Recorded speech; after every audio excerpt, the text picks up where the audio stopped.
Hello friends, ഇന്നത്തെ നമ്മുടെ പുതിയൊരു വീഡിയോയിലേക്ക് സ്വാഗതം. അപ്പം ഞങ്ങൾ ചെയ്യണ ചീരകൃഷിയുടെ ഒരു വീഡിയോ ആയിട്ടാണ് വന്നിട്ടുള്ളത് കേട്ടോ. അപ്പം നമുക്കെല്ലാവർക്കും അറിയണ പോലെ ചീരകൃഷി എന്ന് പറയുന്നത് നല്ല കുഴപ്പമില്ലാത്തൊരു ബിസിനസ് തന്നെയാണ് ചീരകൃഷി. ചീര വിത്ത് നടണു, കുറച്ച് കഴിയുമ്പോൾ അത് ഇത്തിരി പാകമായി വരുന്നു, കുറച്ച് കഴിയുമ്പോൾ നന്നായിട്ട് മുറിക്കണ പാകമാവണു, മുറിക്കണം. നമ്മൾ ചീര വിറ്റ് നമുക്ക് ഒരു വരുമാന മാർഗ്ഗം ആവണു അല്ലേ, ഇതാണ് നമുക്കറിയാവുന്ന കാര്യം. അപ്പോൾ അതിൻ്റെ പിന്നിൽ കുറച്ച് ഇതുകളുണ്ട്, അതൊന്ന് പറയാൻ വേണ്ടിയിട്ടാണ് ഞാൻ ഇന്നത്തെ വീഡിയോ ചെയ്തിരിക്കുന്നത്. അപ്പോൾ ചീരകൃഷിനെ പറ്റിയിട്ട് എല്ലാവർക്കും അറിയില്ല എന്നല്ല, പലർക്കും ഇതിനെപ്പറ്റി അറിയുന്നുണ്ടായിരിക്കാം. അറിയാത്തവർക്ക് വേണ്ടിയിട്ടുള്ള ഒരു വീഡിയോ ആണത്.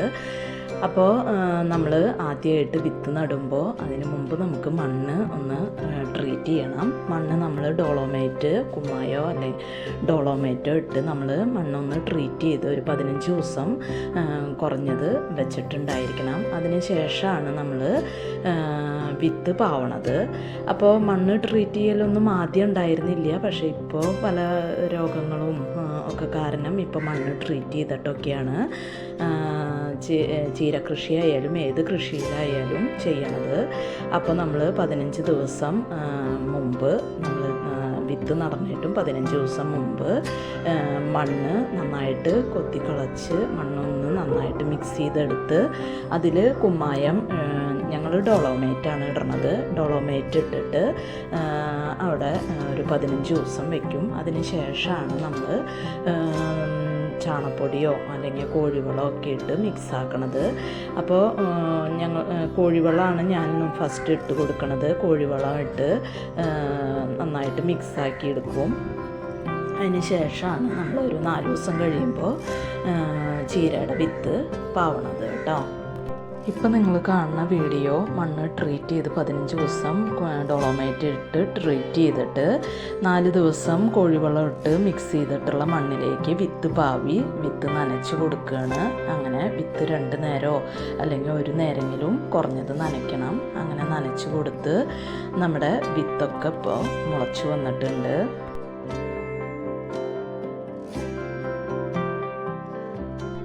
അപ്പോൾ ചീരവിത്ത് മുളച്ച് തൈയൊക്കെ ഒന്നും കൂടി കുറച്ച് വലുതായി വന്നിട്ടുണ്ട്. ഇപ്പോൾ ഈ സമയത്ത് നമ്മൾ ഇതിലേക്ക് ചാണകപ്പൊടി വിതറി കൊടുക്കും.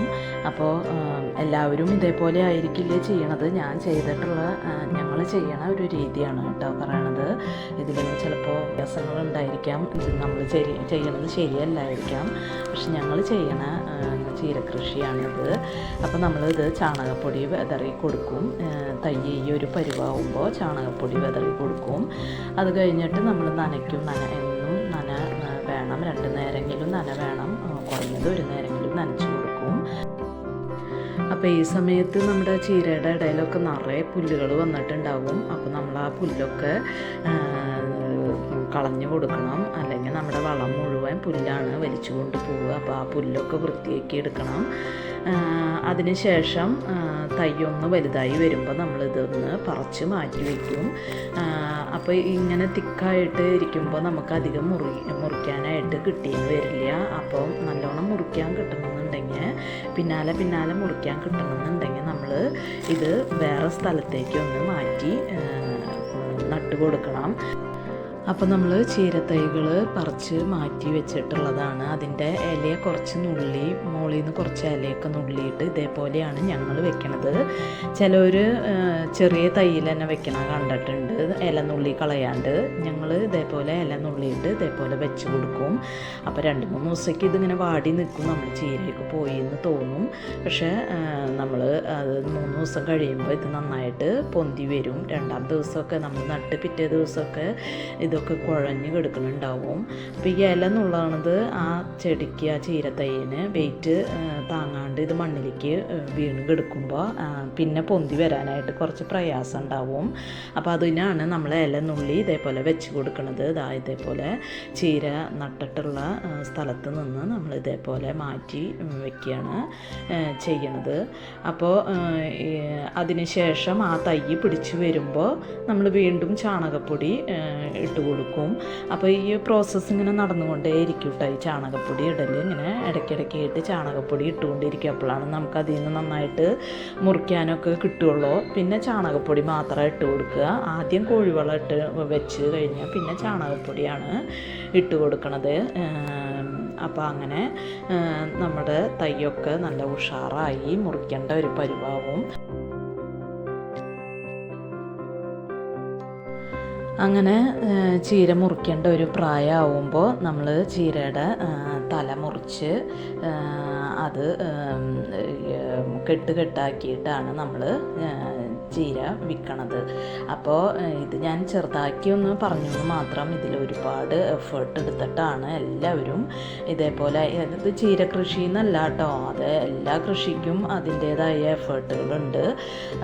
അതിൻ്റെ പിന്നിൽ നടക്കുന്ന കാര്യങ്ങൾ പലർക്കും അറിഞ്ഞൊന്നും വരില്ല. ഇത് ചെയ്യണവർക്കാണ് ഇതിൻ്റെ എഫേർട്ടുകൾ എത്രത്തോളം ഉണ്ടെന്ന് അറിയണത്. പിന്നീട് ഇത് മാർക്കറ്റിലേക്ക് വരുമ്പോൾ നമുക്ക് ഇത്രയൊക്കെ വില ഇതിനുണ്ടോയെന്ന് ചിലപ്പോൾ ആലോചിക്കും. പക്ഷേ ഇത് ചെയ്യുമ്പോൾ അതിൽ നിന്ന് കുറേ നാശമായി പോണ കേസുകളും ഉണ്ട് കേട്ടോ. ഇതിൽ പല രോഗങ്ങൾ വരും. അപ്പോൾ അതിനെന്താണ് മരുന്ന് പ്രതിവിധിയൊക്കെ കാണേണ്ടി വരും. ജൈവം ചെയ്യണവരാണെങ്കിൽ ജൈവത്തിൻ്റേതായ രീതിയിൽ പ്രതിവിധി ചെയ്യണം. അതല്ലെങ്കിൽ രാസവളം കൊടുക്കണവരാണെങ്കിൽ രാസവളത്തിൻ്റേതായ പ്രതിവിധികൾ ചെയ്യേണ്ടി വരും. പല പല രോഗങ്ങളും ഇതിനിടയ്ക്ക് വന്നുകൊണ്ടിരിക്കും. നമ്മൾ മുറിക്കേണ്ട ആ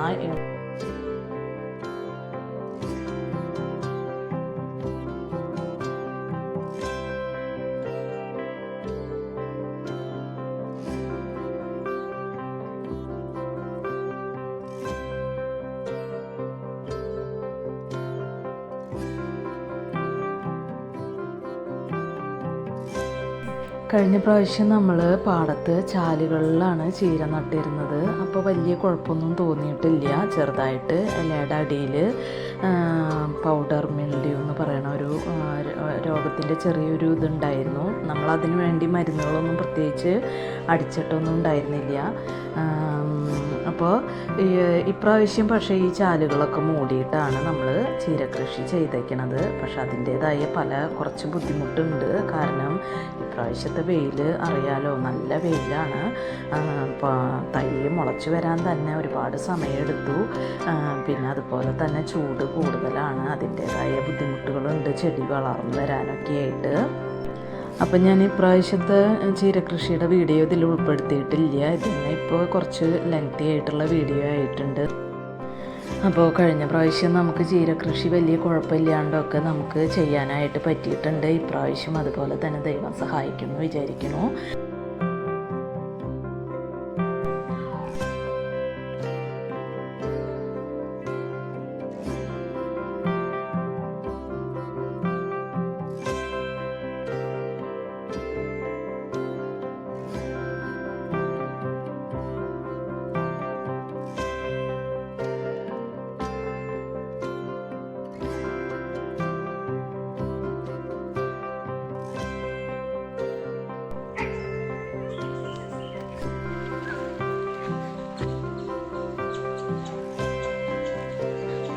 കൃഷിയിൽ നിന്ന് ഈൽഡ് കിട്ടേണ്ട ഒരു സമയമാകുമ്പോഴേക്കും പല പല കേസുകളും ഉണ്ടായിക്കൊണ്ടിരിക്കും. നമ്മളതൊക്കെ നിരീക്ഷിച്ചിട്ട് അതിന് വേണ്ടതായ തക്കതായ പ്രതിവിധി ചെയ്തിട്ടാണ് നമ്മൾ ഇതൊന്ന് മാർക്കറ്റിലേക്ക് അല്ലെങ്കിൽ ഇതൊന്ന് വിൽക്കാൻ വേണ്ടിയിട്ട് പാകമായിട്ട് വരുന്നത്.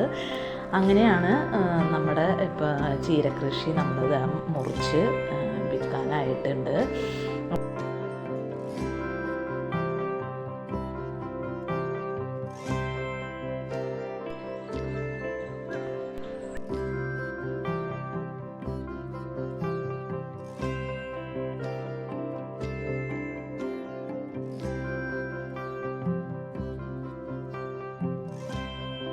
അപ്പോൾ ഇതാണ് കേട്ടോ ഇന്നത്തെ വീഡിയോ. ജസ്റ്റ് ഒന്ന് നിങ്ങൾക്ക് ആ ചീരകൃഷിനെ കുറിച്ച് ഒന്ന് പറഞ്ഞു തന്നു എന്ന് മാത്രമേ ഉള്ളൂ. ഇത് അറിയണ ഒരുപാട് പേരുണ്ട്. അറിയാത്തവർക്ക് വേണ്ടി ഒന്ന് ജസ്റ്റ് പറഞ്ഞു എന്ന് മാത്രമേ ഉള്ളൂ. അപ്പോൾ ഇനി നമുക്ക് മറ്റൊരു വീഡിയോയുമായി കാണാം. അതുവരേക്കും താങ്ക് യു.